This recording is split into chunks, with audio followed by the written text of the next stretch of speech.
अस्सलाम वालेकुम नाज़रीन, आप देख रहे हैं गेम बीट और वक्त न्यूज़ के लाहौर स्टूडियो से मैं हूं हाफिज़ मोहम्मद इमरान। पाकिस्तान सुपर लीग 2 आगाज़ हो चुका है। कल बड़ी रंगारंग तकरीब का इनेकाद हुआ, इफ्तिताही तकरीब का पहला मैच भी खेला गया। अगर हम मजमूई तौर पर बात करते हैं इफ्तिताही तकरीब की, तो कुछ एक मामूली गलतियों के साथ ज़रूर क्रेडिट देना चाहिए कि एक अच्छी तकरीब थी, बड़ी पुर रौनक थी, बड़ी पुरवकार थी। और उसमें बिलखुसूस अगर सबसे अच्छी बात की जाए तो पाकिस्तान के तमाम सूबों की जो सकाफ़त थी वो फ़न के ज़रिए, मौसीकी के ज़रिए और रक़्स के ज़रिए पेश करने की कोशिश की गई, जो कि किसी हद तक अच्छी थी। फेडरल एरियाज़ की तरफ से भी पंजाब की, सिंध की, खैबर पख्तूनख्वा की और बलूचिस्तान की, इन तमाम सूबों को यकजा करने का एक अंसर वहाँ पर नुमाया नज़र आया। और सबसे अहम बात, जो कलर स्कीम थी वो बड़ी शानदार थी। अगर आप उसको देखें, गौर से देखें, तो आपको यूँ महसूस होगा कि जो सब्ज़ रंग की लाइट थी वो पाकिस्तान के परचम की अक्कासी करती है, पाकिस्तान के परचम को नुमाया करती है। कुछ गलतियाँ ज़रूर रहीं, लेकिन इसके बावजूद अगर मजमूई तौर पर देखा जाए तो आतिशबाजी बड़ी शानदार थी। और जो इंतज़ाम किया गया था, जो टॉप परफॉर्मर्स थे, जो गुलकार थे, उनका बड़ा अच्छा इंतखाब किया गया। शरियार खान साहब बड़ा अच्छा बोले, नजम सेठी साहब ने भी अपने ख्यालात का इजहार किया। और उसके साथ साथ जो इस्लामाबाद यूनाइटेड के खिलाड़ी कौमी लिबास में मार्च करते हुए स्टेज की तरफ आए, वो भी मंजर दीदनी था। और उसके साथ साथ जो उसके बाद मैच खेला गया वो भी बड़ा अच्छा और दिलचस्प मैच खेला गया। मजमूई तौर पर एक अच्छा आगाज़ हुआ है इस्लामाबाद यूनाइटेड और पेशावर ज़ल्मी के माबैन खेले गए मैच से। और कल सेठी साहब ने यह खबर भी सुनाई वहीं पर कि इस मरतबा पिचेस ज़रा हमने डिफरेंट बनवाई हैं ताकि हाई स्कोरिंग मैचेस हों। एक बड़ा स्कोर तो ऑन बोर्ड रखा था पेशावर ने। इस मैच के हवाले से जो कल हुआ है, और आज दो मैच जो खेले जा रहे हैं, लाहौर कलंदर्स, कोयटा ग्लेडिएटर्स, कराची किंग्स और पेशावर ज़ल्मी, उस हवाले से भी हम प्रोग्राम में आज बात करेंगे। मेरे साथ स्टूडियोज़ में तशरीफ़ फरमा है पाकिस्तान क्रिकेट बोर्ड के साबिक़ चीफ सेलेक्टर जनाब अज़हर खान साहब। अस्सलाम वालेकुम खान साहब। बहुत शुक्रिया आपका। इनके साथ तशरीफ़ फरमा है फरहान निसार, आप क्रिकेट राइटर हैं, क्रिकेट एनालिस्ट हैं। अस्सलाम वालेकुम Farhan, thank you very much. आपका भी बहुत बहुत शुक्रिया। खान साहब, आगाज़ PSL 2 की इफ्तिताही तकरीब के हवाले से कैसा लगा आपको? अगर मतलब एक बात हमारे लिए तो बदकिस्मती ये है कि हम उसको होस्ट नहीं कर रहे अपने मुल्क में। अगर यहाँ पर होती तो यकीनन उसका लुत्फ़ दोबाला होता और मंजर ही कुछ और होता। लेकिन फिर भी मुल्क से बाहर मुल्क का रंग तो ज़रूर नज़र आया। नहीं, बिल्कुल हाफिज़ साहब, आपने अपने इंट्रो में जो अपने ख़यालात का इजहार किया इस इफ्तिताही तकरीब के नाते से, तो मैं समझता हूँ कि उसमें कोई दो राय नहीं है। एक बड़ी भरपूर और एक बड़ी एक्साइटिंग जिसे कहते हैं, और ये देखें कि हमारे मीडिया ने इसको भरपूर कवरेज दी है और तमाम ऑलमोस्ट चैनल्स ने उसको लाइव टेलीकास्ट भी किया। और एक और जो चीज़ सोने पर सुहागा नज़र आई, वो लोगों की पार्टिसिपेशन थी वहाँ पर। और लोग जॉग जो है बड़ी तादाद में वो ग्राउंड में आए, और फिर लोगों के आने से जो एक समा बन जाता है और जो उस तकरीब को चार चांद लग जाते हैं। आई थिंक ये भी एक बड़ी, मैं समझता हूँ कि इम्पोर्टेंट एक चीज़ थी PSL के नुक्ता नज़र से। ठीक है। फिर बाकी जो कुछ आपने हल्की फुल्की सी बात की कि कुछ मैच डिले हुआ, कुछ 45 मिनट्स और डिले हुआ। आई थिंक वो फोर्स ही नहीं कर रहे थे कि जो स्क्रीन के साथ जो उन्होंने वो जो पिलर्स बनाए हुए थे अपने तकरीब के स्टेज के लिए, वहाँ पर वो जब उन्होंने हटाने की कोशिश की तो फिर वो इतनी आसानी से हटे नहीं। Anyway, these are part and parcel of one's life. ये चलता है, थोड़ी सी चीज़ें तजर्बे से इंसान जो है वो सीखता है। तो आई थिंक तकरीब वॉज एक्सीलेंट, वेरी एक्साइटिंग। और जो आपने पाकिस्तान के सखावत की रंग की जो बात की है, it was excellent out of this world. ठीक है। फरहान, आपको कैसा लगा जब लोग उसका मवाजना भी कर रहे हैं पहली तकरीब के साथ? सोशल मीडिया के ऊपर भी उसकी तारीफ़ तो खासी की जा रही है। कुछ लोगों का मानना है कि ये पहले साल की निस्बत ज़्यादा बेहतर थी, इस मरतबा कुछ ज़्यादा अच्छे अंदाज में उसका इनेकाद किया गया। आप महसूस करते हैं कि वाकई कुछ बेहतर हुई है? मैच डिले होना या ये जो छोटी छोटी गलतियाँ रही हैं अपनी जगह पर, ये बहरहाल इनकी हौसला अफजाई तो नहीं की जा सकती, लेकिन इम्कान है कि तीसरी होगी तो ठीक हो जाएगा। लेकिन अगर दूसरी इफ्तिताही तकरीब को आप देखते हैं तो आप किस तरह से उसको लेते हैं? देखिए अगर पहली तकरीब के मुकाबले में देखें तो उसके हवाले से काफ़ी बेहतर थी ये तकरीब, और ख़ास तौर पे इसमें जो पाकिस्तानी कल्चर दिखाया गया पिछली तकरीब अगर आप देखें तो उसमें जो चारों सूबों का जो सकाफती रंग था वो ना उन्होंने अपने लिबास पहने हुए थे, ना उसका म्यूज़िक था। तो इस साल ये चीज़ बेहतरी हुई है। अगर आप इस तकरीब के मेज़बान को देखें तो वो भी एक मारूफ नाम है पाकिस्तान का, पिछली दफ़ा श्रीलंका से कोई होस्ट आई थी, तो वो इम्पैक्ट, वो रंग नहीं था आया जो पाकिस्तानियत का रंग इस साल आया। तो ठीक है। इसके अलावा कुछ चीज़ें हुई हैं ऐसे जिनसे उन्हें गलतियों से सबक सीखना चाहिए था। पिछले साल भी पहला मैच ताख़ीर से शुरू हुआ, यही इश्यूज थे, स्टेज को रिमूव नहीं किया जा सका जल्दी। इस साल भी वही हुआ है। तो मेरा ख्याल है कि जो PSL की इंतज़ामिया है, बड़े उसमें नामवर और काबिल लोग हैं, तो उन्हें जो पिछले साल जो गलतियाँ हुई थी अगर वो ये ना दोहराते तो ये बहुत ज़्यादा अच्छी होती। लेकिन इस साल फिर भी माजी के मुकाबले में देखें तो काफ़ी ये बेहतर है। माजी के मुकाबले में पहले साल की निस्बत खासी बेहतर लगी है। अच्छा खान साहब, आप जो स्टेडियम जो रोशनियों से भरा पड़ा था, रंगो नूर की बरसात थी, और वहाँ पर रंग बिखरे हुए थे हर तरफ, कितना दिलकश मंजर है। और आप यकीनन मिस करते होंगे ऐसी, मतलब अगर ये लाहौर के कदाफी स्टेडियम में हो रही हो या नेशनल स्टेडियम कराची में हो रही हो तो फिर तो इसका लुत्फ ही दोबाला है। हाफिज साहब, और लोगों की जो पार्टिसिपेशन की आपने बात की है, आप जरा तसव्वुर करें कि ये कदाफी स्टेडियम में हो रही हो तो लोग कितने होंगे, और अगर ये कराची में हो रही हो, रावलपिंडी में हो रही हो, मुल्तान फैसलाबाद में हो रही हो तो कितने लोग होंगे। पहली बात तो ये है कि ये स्टेडियम जिनका आपने नाम लिया, यहाँ पर जितनी भी तादाद आएगी लोगों की वो बहुत ही कम होगी और उतने ही लोग बाहर भी होंगे। 27 से 28 हज़ार लोग तो जो है वो कदाफी स्टेडियम में आते हैं। जो आपने बात की ना the ring of fire Dubai stadium की, उसने जो समा बांधा है ना हाफिज साहब, वो दैट वाज आउटस्टैंडिंग। एक वहाँ की जो एक तरीक़ाकार है उस स्टेडियम का, जो एक आपने भी देखा है कि जब आप स्टेडियम में एंटर होते हैं ना तो आपको एक ऐसा इम्पैक्ट छोड़ता है वो जगह कि आप उसमें खो जाते हैं। और फिर उसके बाद ये तकरीब और फिर आतिशबाजी का वो मंजर, तो मैं समझता हूँ कि बड़ा ही एक ओवरवेलमिंग किस्म का एक ग्राफिक्स भी बहुत अच्छे थे। एब्सोल्युटली ठीक है। तो आई थिंक कि दुबई इंटरनेशनल स्टेडियम का इसमें बहुत बड़ा कंट्रीब्यूशन है।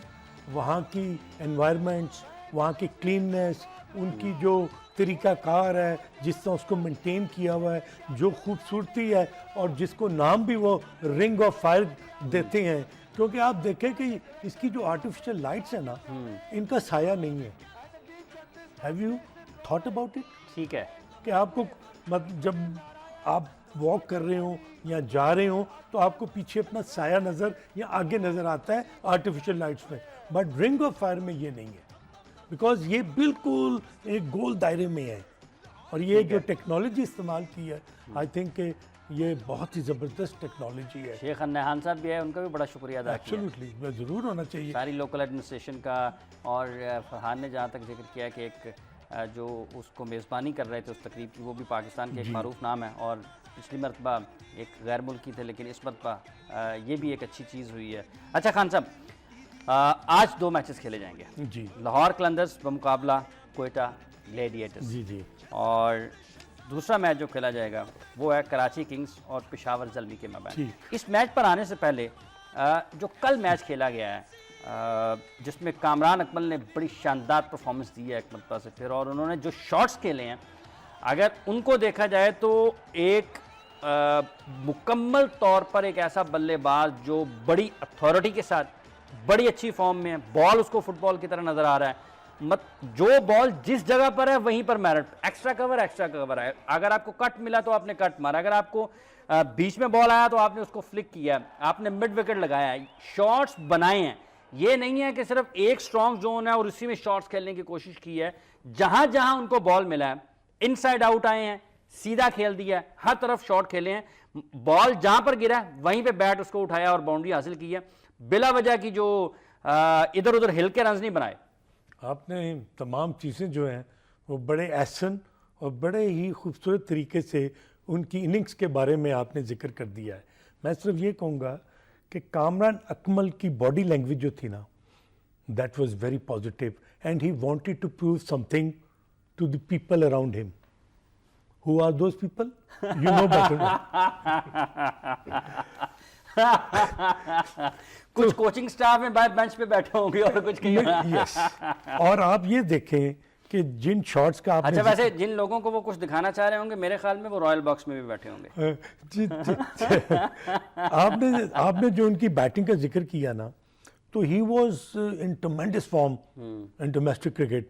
आप देखें कि ओवरऑल 7 सेंचुरी वो इस सीजन में कर चुके थे।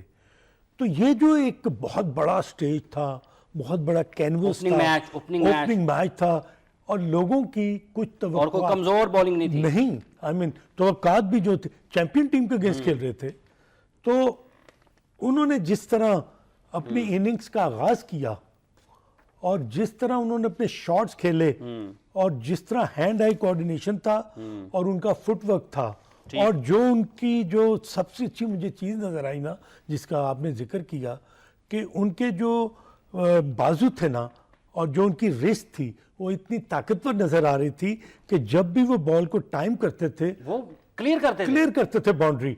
और T20 क्रिकेट में you need people who have this ability, capacity to clear the boundaries।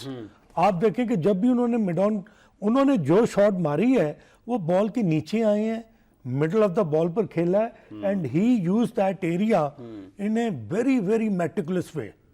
और ये जब बॉल देखें, जब बॉलर आगे करता है तो उसको जब सामने छक्का मिड ऑन की तरफ पड़ता है तो बॉल को पीछे करने की कोशिश करता है, फिर वो आपको कट और पुल का फिर चांस मिल जाता है। फिर अगर आप बीच में करते हैं तो जो सबसे अच्छी चीज नजर आई, उन्होंने क्रॉस पैड के साथ नहीं खेले। तो I think credit must be given to Kamran Akmal for playing an outstanding inning. और उनकी इनिंग जो है ना, उसमें क्लास थी, उसमें एक एग्रो थी, एक एग्रेशन था, और ही वांटेड टू प्रूव कि he belongs to this big platform, big canvas. और उनकी जो ये परफॉर्मेंस है, I think it is going to give alarming sort of things to many people around. किस तरह से देखते हैं कामरान की परफॉर्मेंस को, ओवरऑल मैच को भी उसका भी तजिया करते हैं हम। आप अगर देखें कि हम कामरान अकमल को पिछले 10-12 साल से खेलते हुए देखते हुए आ रहे हैं, मुश्किल जब मोहाली का टेस्ट मैच है, वनडे में भी सेंचुरीज हैं, लेकिन ये जो इनिंग्स है, जब आप देखें कि टूर्नामेंट की पहली बॉल पे आपका ओपनर आउट हो गया, मोहम्मद इरफान जैसा बॉलर गेंद कर रहा है, और जो कंडीशन थी वो भी इतनी अच्छी बैटिंग के लिए साजगार नहीं थी कि वो तो सिर्फ जब मैच के बाद आप स्कोर में देख रहे हैं कि 190 हो गया, लेकिन जिस अथॉरिटी से कामरान ने खेला और वो शो कर रहा था कि वो कुछ साबित करना चाह रहा है कि उसने जो फर्स्ट क्लास में रन्स किए हैं, अगर आपने वो नहीं देखे, अगर आपने वनडे कप नहीं देखा, तो यहाँ पे आप सब मौजूद हैं, टीवी के सामने बैठे हुए हैं, तो देख लें कि मैं अगर 35 साल का हो गया, कह रहे हैं, हाँ 35 साल का हो गया, और मैं परफॉर्म कर रहा हूँ और मैं वापस आना चाहता हूँ। क्योंकि कामरान अकमल की सबसे अच्छी बात यह है कि उसने कभी भी मुंह से जवाब नहीं दिया चीज़ों का। जितनी दफ़ा टीम से आप दूसरे प्लेयर्स को देखें, एक सीरीज़ के लिए बाहर होते हैं तो उनके बयानात, और वो हमेशा ग्राउंड में जाता है, वहाँ जाके स्कोर करके परफॉर्म करता है। और अगर इस वक्त आप पाकिस्तान की वनडे और T20 टीम देखें तो उसमें हमें ऐसे बैट्समैन की ज़रूरत है। लेकिन अब उसके ऊपर इस परफॉर्मेंस के बाद उसके ऊपर बोझ भी आएगा खान साहब, कि आपको कंटिन्यू करना है, इस फॉर्म को लेकर चलना है, जब तक आपकी टीम इस इवेंट का हिस्सा है, आपको आगे चलना पड़ेगा और आगे इससे ज़्यादा बेहतर बैटिंग परफॉर्मेंसेस देना पड़ेंगे। और देखें कि एक नया बैटिंग ऑर्डर है, बिल्कुल, लेकिन अभी जो उसकी फॉर्म है, मुझे लग रहा है कि पूरे टूर्नामेंट में वो 2-3 इनिंग्स और ऐसी ज़रूर वो खेलने के हम जो पिछला इस साल पूरा सीजन उसको देखते हुए आए हैं, फर्स्ट क्लास से लेके कल के मैच तक, तो वो हर मैच में रन्स करता हुआ आ रहा है, फॉर्मेट कैसा भी हो। मतलब आपके ख्याल में अभी वो बहुत बुरा भी खेलेगा तो 2-3 मैचेस और अच्छे खेल जाएगा। अब सब जो पिच है ना, उसका बहुत बड़ा एक रोल अच्छा, इस पे भी बात करना है, क्योंकि कल सेठी साहब ने ये कहा कि इस मरतबा पिचेस हमने जरा थोड़ी सी मुख्तलिफ कोशिश की है। वो इसकी वजह है, पता क्या वजह, पता आपको? नहीं। जो ग्राउंडमैन है ना, वो वहां से चला गया है, ठीक है, and he was an Australian groundman, तो अब ये नया आया है, तो आई थिंक ये 6 महीने साल तक तो पाकिस्तान क्रिकेट बोर्ड की बात जरूर सुनेगा। ठीक है। अच्छा, पिच की आप कुछ बात? हाँ, पिच आप देखें कि राइट फ्रॉम इस पिच पे आपको घास नजर आई है। हाँ, शुरू में जब बिल्कुल ठीक है, और घास की रखने की वजह क्या थी कि जो पिच इटसेल्फ जो है ना वो बहुत हार्ड थी, ठीक है। और वहां पर इतनी क्रिकेट भी नहीं हुई उसके पर जो मुझे महसूस हो रहा है, क्योंकि घास जो है वो ग्रीन थी, ठीक है, इतनी ब्राउन नहीं थी। ब्राउन, ठीक है। मगर ये था कि उसको रखा क्यों था कि वो जो पिच को कॉम्पैक्ट करने के लिए कि टूटे ना, ग्रूव्स जो हैं वो बड़े ना हों। और एक और हाफिज साहब बहुत सोचने वाली बात नहीं है, बल्कि ये जो ठंडक है ना उसने भी अपना काम दिखाया है। शाम को ओस गिरती रही है, और ओस जब पिच पर गिरती है ना तो वो बॉल वहां पर स्किड करता है। अच्छा, एक और यहाँ पर फिर ये मसला रहेगा इस सीजन भी, जो ऑस का है, बॉल गीला होगा तो जो सेकंड में बॉलिंग कर रहे होंगे उनके लिए मसाइल होंगे। बिल्कुल होंगे Hafeez sahab. I think it becomes very very difficult for the bowlers, specially for the spinners to grip the ball. और जो तेज बॉलर हैं उनके लिए वो रिवर्स करना जो है, जब बॉल गीला हो जाए तो आपको पता है कि रिवर्स तो होती नहीं, फिर तो बॉल बड़ा अच्छा बल्ले के ऊपर आता है। तो आप देखें कि 191 रन्स जो हैं वो चेज हुई, हालांकि 2 ओवर बीच में से वो बिना कर लिए गए। जो टोन सेट हुई है पहले मैच में, ये भी हमें तवक्को रखनी चाहिए कि आने वाले मैचेस हाई स्कोरिंग होंगे। जितने ज़्यादा रन्स ऑन बोर्ड होंगे, जितनी ज़्यादा रन्स की तादाद होगी किसी भी मैच में, उतने ही ज़्यादा लोग अट्रैक्ट होंगे, उतना इसकी दिलचस्पी में और इसकी रंगीनी में और उसके साथ साथ इसकी फॉलोइंग में बढ़ेगी। जी फरहान, हम पहले मैच और कि जो रन स्कोर हुए हैं, गुज़िश्ता साल का आगाज़ जो हुआ था, उससे उस हवाले से हम बात करें। जी, मैं आपको यही अर्ज़ कर रहा था कि पिछले साल की जो सबसे ख़राब चीज़ इसमें यही थी कि विकेटों का मेयार वैसा नहीं था। जी जी, विकेटों का मेयार वैसा नहीं था कि वहाँ पे हाई स्कोरिंग मैचेस हों, 130-40 वाले मैचेस हो रहे थे, तो लोगों का इंटरेस्ट उसमें डेवलप नहीं था हो रहा। और क्वेटा ने बैटिंग का आगाज़ कर दिया। खान साहब, जो आज का पहला मैच है उसमें क्वेटा की टीम ने पहले, और असद शफीक एक बड़ी दिलचस्प सा मूव है, लाहौर कलंदर और कोयटा ग्लेडिएटर्स का जो मैच है, लाहौर ने टॉस जीता और पहले बॉलिंग का फैसला किया। असद शफीक ओपन के लिए हैं। इस मैच पे आते हैं स्ट्रेट अवे। खान साहब, किस तरह से देखते हैं लाहौर कलंदर्स बमुकाबला कोयटा ग्लेडिएटर्स? आई थिंक कि बड़ा एक्साइटिंग, बड़ा इंटरेस्टिंग और बड़ा ही एक जिस तरह का पहला मैच हुआ है, अगर उसकी हमें वही सूरत हाल नजर आती है इस मैच और में। ब्रैंडन मैकलम पूरे का पूरा माइंडसेट चेंज कर देंगे, सारी पाकिस्तान की क्रिकेट का चेंज कर देंगे। जी बिल्कुल। और आई थिंक कि ब्रैंडन मैकलम जो है वो हो सकता है कि पाकिस्तान की नेशनैलिटी भी ले लें, और यहाँ आकर वो जो हमारा माइंड सेट है कलंदर तो वो बन गए, कलंदर्स का तो वो चेंज कर रहे हैं। तो अल्लाह करे पाकिस्तान टीम का भी अच्छा, सरफराज अहमद, मैं पिछले मैच में की सिर्फ एक बात, पहला देखिए, आपने हाफिज साहब गौर किया है कि जितने भी परफॉर्मेंसेज हुई हैं वो तमाम ओवरसीज प्लेयर्स ने की हैं। ये तो पिछले साल भी कुछ ऐसा ही सीन था जो हम लास्ट ईयर, पाकिस्तान भी कुछ परफॉर्मेंसेस थी, लेकिन ओवरसीज प्लेयर्स ने ज़्यादा परफॉर्म किया था। तमाम अब जिताने में जो यूनाइटेड की टीम को, इस्लामाबाद यूनाइटेड टीम को जिताने में किसका? एंडी रसल का बहुत बड़ा कंट्रीब्यूशन था। नहीं, इस दफा ये जो मैच हमने कल देखा है, ब्रैड हेडन ने कल, ब्रैड हेडन ने, फिर वन स्मिथ ने, फिर उसके बाद शेन वॉटसन ने, और आके वो जो फिनिशिंग टच जो है वो उसने सैम बिलिंग्स ने दिया। टॉप ओपनिंग बैट्समैन पाकिस्तान के अहमद शहजाद साहब भी कोटा ग्लेडिएटर्स की तरफ से आ जी, और ये काफी इंपॉर्टेंट मैच है अहमद शहजाद के लिए, not this match but whole tournament, पूरा टूर्नामेंट, क्योंकि उनको एक अपने माइंडसेट का एक डिफरेंट तरीके से ये रिफ्रेश करवाना है, टीम को भी, अपनी टीम को भी, ऑपोजिशन को भी, अपने क्रिटिक्स को, कि he belongs to Pakistan team, और उसके लिए ये कितना कंसंट्रेट करता है, कितनी परफॉर्म करता है, और किस तरह ये अपनी फॉर्म को, he was also in good form in first class cricket, तो वो फॉर्म को किस तरह ट्रांसफर करता है इस बड़े कैनवस पर। ठीक है जी, किस तरह से देख रहे हैं आज कोयटा बमुकाबला लाहौर? देखिए, इसमें लाहौर की टीम ऐसे लग रहा है कि जिस तरह उन्होंने रीवैम्प किया, ब्रैंडन मैकुलम आए हैं, कोचिंग स्टाफ में देखें तो आकिब जुवैद, मुदस्सिर नज़र ऐसे नाम है, तो इन सारे एलिमेंट्स को अगर लेके देखें तो फिर इस वक्त कोयटा की टीम इतनी फेवरेट नहीं लग रही इस मैच में, क्योंकि लाहौर की टीम एक नए जज्बे से, नए जोश के साथ इस टूर्नामेंट में आई है। कप्तान उन्होंने चेंज किया है, दूसरी तरफ कोयटा को अगर ये देखा जाए तो उनके जो कुछ उनके ऐसे खिलाड़ी हैं जो उनके साथ काफ़ी अरसे से अटैच है, तो उन्हें वो कहीं ना कहीं कॉम्पनसेट कर रहे होते हैं, जैसे असद शफीक हैं, अनवर अली हैं, तो वो कॉम्बिनेशन की बजाय अनवर अली को कॉम्पनसेट तो नहीं करते, वो तो उनके लीडिंग कैरेक्टर हैं। अभी अगर देखें तो इस साल वो कॉम्पनसेट ही होंगे, जैसी उनकी फॉर्म और जो चीज़ें चल रही हैं। अच्छा, आपको लगता है जी? नहीं, मैं समझता हूँ अनवर अली का बड़ा कंट्रीब्यूशन होगा कोयटा ग्लैडिएटर्स के लिए। उसकी वजह है कि he has been doing quite well in one day domestic cricket, और वो फिटनेस भी अपनी दिखा रहे थे, बॉलिंग भी उन्होंने अच्छी की है। He became the best all-rounder of the tournament, Anwar Ali. तो कोयटा ग्लैडिएटर्स की तरफ से उनकी जो कंट्रीब्यूशन होगी वो बड़ी अहमियत की हामिल होगी। ठीक है, और इसलिए कि वो एक he is a complete package, he can ball, he can, उनके पास फील्डिंग फील्डर भी बहुत अच्छे वेरिएशन है, he is a very fine fielder and plus he can also strike the ball. तो ये ऐसा प्लेयर जो होता है, अगर वो 7वां 8वां आके अपनी जो प्रेजेंस है वो शो करता है तो टीम के लिए बहुत फायदेमंद होता है। अच्छा खान साहब, असद शफीक को ओपन भेजने का आप इस पर क्या कहते हैं? आई थिंक सरफराज अहमद जो उनके कैप्टन है ना, he must have a lot of faith, trust and confidence.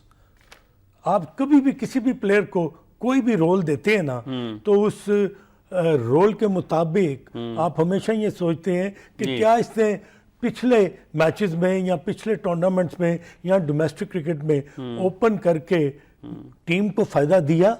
तो आई थिंक कि जो टीम की जो थिंक टैंक है, जिसमें मोइन खान भी हैं, सरफराज भी हैं, तो उन्होंने ये ज़रूर सोचा होगा कि क्या do we need a very strong hitter at the top और a player who can manoeuvre around, runs कर सके, गैप्स में खेल सके। I think it's a big challenge for Asad Shafiq also कि he wants to show to the people. Zulfiqar, इसमें अगर हम कोयटा की टीम को देखते हैं तो गुज़िश्ता how many overseas players are playing, जो मेरे पास है उसमें देखें हाफिज साहब, कोयटा ग्लैडिएटर्स में जो नेथन मैकलम है, और उसके बाद टाइमल मिल्स हैं, उसके बाद तिसेरा परेरा है, उसके बाद केवन पीटरसन है। अच्छा, ये एक और शेखुपुरा से क्रिकेटर हैं, दराज कद, मोहम्मद इरफान जी, ये तेज बॉलर हैं। ये राना नवीद क्रिकेट एकेडमी से इनका ताल्लुक है। इनको भी ये जो लाहौर कलंदर्स ने अपनी एक एक्सरसाइज की थी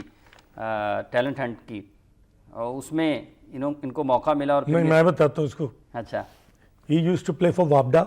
ठीक है, ठीक है। राना नवीद ऑल्सो वापडा से खेलते थे। जी बिल्कुल खेलते हैं। और एक ट्रायंगुलर कंपटीशन हुआ था कदाफी स्टेडियम में, उसमें ही प्लेड फॉर वापडा, उसमें इन्होंने फाइनल में बड़ी अच्छी बॉलिंग की थी। ठीक है। और उससे पहले ये एक दफ़ा नेशनल क्रिकेट एकेडमी में भी आ चुके हैं। ठीक है। और वहाँ पर यूनुस खान ने और मिसबा ने बाकायदा इसको बॉलिंग करते हुए भी देखा है। ठीक है। तो he is not a raw talent. नहीं, मैं ये नहीं कह रहा, मैं ये कह रहा हूं कि वो जो ये बकौल उनके, मेरा ये कहने का हरगिज़ मतलब नहीं है कि इससे पहले ये कहीं दफन थे और कलंदराना नारा लगाया तो ये उठ गया सामने आ गए। आपको पता है कि अब ये first class cricket National Bank की तरफ से खेले हैं इस सीजन में। जी। And you know how many wickets he is taken? नहीं, he is taken almost about 30+ wickets.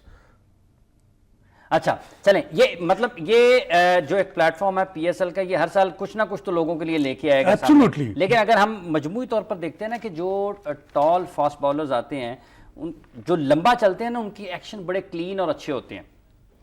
जो ज़्यादा सक्सेसफुल होते हैं लंबे कद के बॉलर्स, उनके एक्शन बड़े क्लीन होते हैं, बड़े अच्छे होते हैं और बड़े आसान होते हैं। सुहेल तनवीर भी दराज कद हैं, लंबे कद के हैं, लेकिन उनका भी एक्शन उतना नहीं है उस तरह का जिस तरह हम देखते हैं कि ग्लेन मैग्रा लंबे थे, एक्शन बड़ा अच्छा था, कॉटनी वॉश थे, ठीक है जी। इसी तरह से वसीम अकरम को आप देख लें, दीगर लंबे कद के बॉलर्स को देख लें, तो उनके एक्शन निस्बतन उनकी बॉडी को सपोर्ट करते हुए नजर आते हैं। बहरहाल इसको आगे लेके चलते हैं। अगर हम बात करते हैं इस पीएसएल में कोयटा ग्लैडिएटर्स की, ग्लैडिएटर्स पिछले साल भी बड़े, इनको लोग कहीं भी नहीं समझ रहे थे कि ये कुछ करेंगे या नहीं करेंगे, लेकिन माली लिहाज से सबसे निचले नंबरों पे थी टीम, लेकिन जब टूर्नामेंट का अख्ताम हुआ तो ये सबसे ऊपर खड़ी थी। जी हाँ। और आज भी उनका आगाज टोन की सेट करेगा, बताएगा कि किस तरह से उन्होंने इस टूर्नामेंट का आगाज किया है। ये बड़ा इम्पोर्टेंट आपने एक फैक्टर बताया है उसकी सबसे बड़ी वजह है कि सबसे ज़्यादा अच्छी प्रिपरेशन जो है ना वो लाहौर कलंदर्स ने की है। हाँ। एक टैलेंट हंट की जो आपने बात की, उसके बाद इनका कैंप लगा ये सबसे पहले दुबई भी यही गए हैं। जी, और उसके बाद ऑस्ट्रेलिया भी ये इन्होंने अपने जो प्लेयर्स थे उनके साथ आकिब जावेद ने बड़ा एक पूरा सेटअप किया इन्होंने पहले सीजन काफी के टाइम बाद। गुजारा। मुझे जो थोड़ा सा नजर आ रहा है, आई हैवंट सीन मुदस्सिर नजर अराउंड। वो मैं आपको बाद में बताऊंगा। ओके चलें, क्योंकि ये मेरे लिए एक थोड़ा सा लम्हा फिक्रिया इसलिए कि Mudassir has done wonderful things for Lahore Qalandars. Lahore Qalandars और ही वाज देयर आइकॉन। और उनको आपको पता है कि शुरू में लाहौर कलंदर्स के लिए वो पाकिस्तान आए थे और हम उनकी पहली असाइनमेंट जो थी वो डायरेक्टर गेम्स डेवलपमेंट तो बाद में बने, तो but he was you know taken as a very strong person for Lahore Qalandars. तो unfortunately I couldn't see him around. अच्छा, अब बात आ जाती है आपकी आप बिल्कुल वही बात कर रहे हैं जो ड्राफ्ट में मुदस्सर नजर नहीं आए थे ना। Exactly. चलो मैं आपको बताता हूँ। जी जी मैं आपको बताऊंगा बाद में ठीक कि है, वो क्या ठीक है। अच्छा, क्वेटा ग्लेडिएटर्स का आगाज और इनकी विव रिचर्ड्स इनके साथ हैं। लोगों का ये मानना था कि जब पहला सीजन हुआ तो उसमें विव का बड़ा किरदार था, बहुत अच्छे तरीके से उन्होंने खिलाड़ियों ने बहुत कुछ उनसे सीखा या नहीं सीखा ये बहरहाल एक अलग बात है, क्योंकि मुझे किसी ने बताया कि जब विव पहली मरतबा कोयटा के साथ आए तो उन्होंने पाकिस्तान के एक टॉप ओपनर को, जो कि उनकी टीम का हिस्सा जाने वाले 2 मैचेस के हवाले से, और अभी एक रन आउट का अपील हुआ है कोयटा बमुकाबला लाहौर कलंदर्स में। Asad Shafiq non striker end पर पहुंचने की कोशिश में कामयाब हुए हैं ये नहीं, और जो स्क्रीन बता रही है वो यही है कि एक लंबा डाइव था उनका, पूरा स्ट्रेच किया और वो नॉन स्ट्राइकर एंड पर ये रन मुकम्मल करने में कामयाब हुए। अहमद शहजाद और असद शफीक इस पहले मैच में इनिंग्स का आगाज़ करने के लिए मौजूद हैं, और ये बड़ी एक दिलचस्प सी तब्दीली है जब आप असद शफीक को T20 क्रिकेट में ओपन करते हुए देखते हैं। टेस्ट क्रिकेट में वो नंबर 6 पर आते हैं, नंबर 6 पर आते हैं ना जी, और वनडे क्रिकेट में मुख्तलिफ नंबरों पर आते हैं और वो बहुत ज़्यादा सक्सेसफुल नहीं है।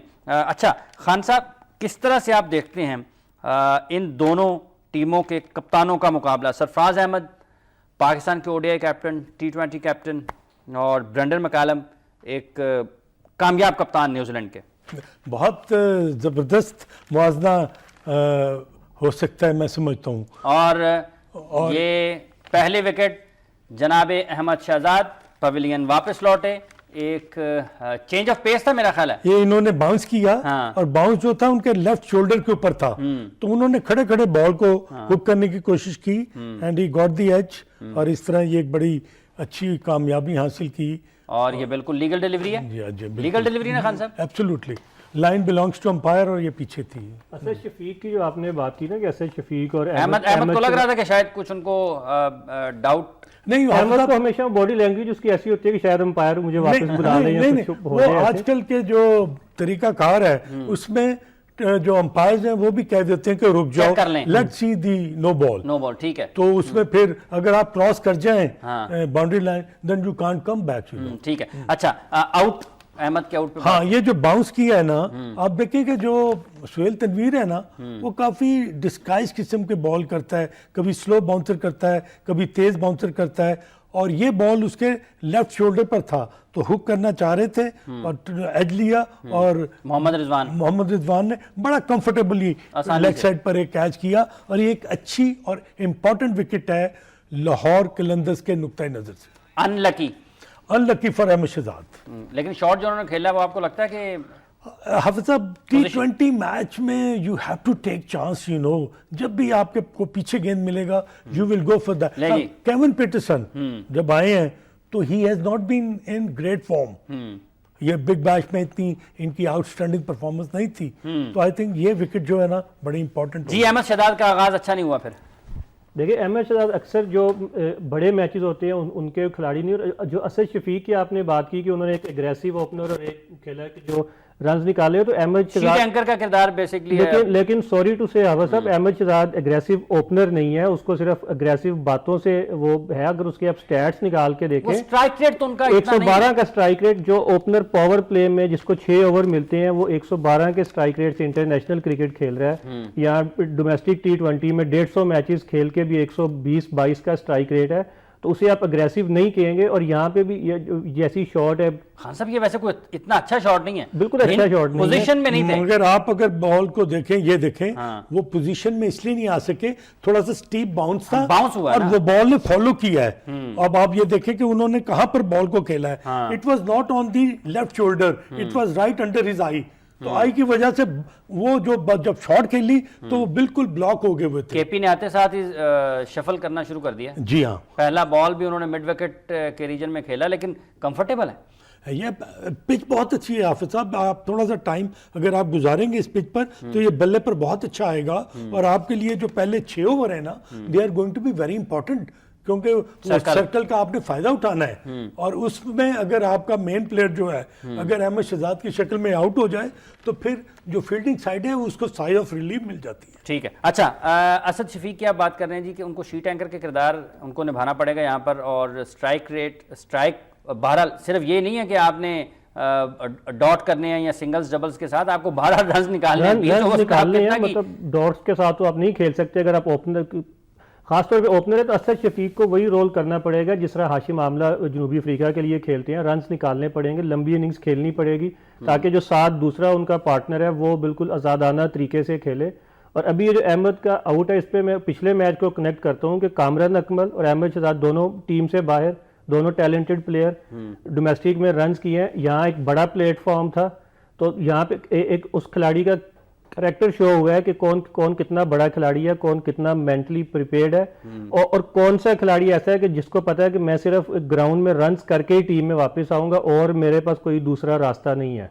यार ये ऐसी बातें ना करें। जो लोग दूसरे रास्ते देख रहे होते हैं उनकी परफॉर्मेंस भी आपके सामने है। चलें, बहरहाल बेस्ट ऑफ लक है जी हमारी तरफ से तो अहमद को कि अगले मैचेस में आए वो परफॉर्म करें, वो पाकिस्तान के लिए, पाकिस्तान का एक अच्छा सासा साबित हो सकते हैं। और ये नारायण साहब आए जी बॉलिंग करने के लिए। देखिए ये दो जो बॉलर है ना, नारायण, सुनील नारायण और Yasir Shah, they are going to play a very important role for Lahore Qalandars, इसलिए कि Sunil Narine always come when mandatory overs going on. ठीक है। और इसमें ये विकेट टेकिंग ऑप्शन इनकी होती है।